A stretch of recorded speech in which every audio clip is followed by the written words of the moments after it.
আজি আহিছিলোঁ আমি জালুকবাৰীৰ ভূপেন হাজৰিকা সমাধিস্থলত, যি ভাৰতৰত্ন ফাণ্ডামেণ্টেল বঁটা পোৱা অসমৰ শ্ৰদ্ধাৰ শিল্পী। আচলতে এই পানীখিনি কাৰেণ্টত আহি আছে, ইয়াতে পানীখিনি লাৰিব নিদিয়ে আৰু পানীখিনি লাৰিলে কাৰেণ্টৰ হেৰি হয়। ইয়াতে 2 বছৰ আগত এজন ল'ৰা ঢুকাইছিলে এই পানীৰ কাৰেণ্টত, মানে আৰ্থিং হৈ কেনে। ইমান ধুনীয়া পৰিৱেশ, বহুত মজা লাগে এই পৰিৱেশটোত আহি, আৰু বহুত শান্তিপূৰ্ণ ঠাই। ইয়াতে আহিলে যে মন জোৰ পৰি যায়, ভাগৰুৱা অনুভৱ নাইকিয়া হৈ যায়। ডক্টৰ ভূপেন হাজৰিকাৰ য'ত সমাধি কৰা হৈছিলে, এই জালুকবাৰীৰ এইখিনি ঠাইতে লৈ আহিছিলে, আৰু এইখিনি ঠাইতে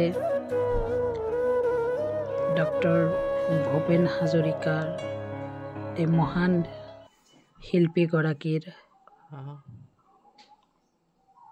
এইখিনি ঠাইত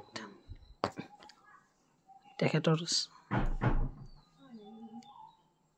দেহটো জ্বলাই দিছিলে, আৰু তেতিয়াৰ পৰাই এইখিনি ঠাই সমাধিস্থল নামেৰে জনাজাত।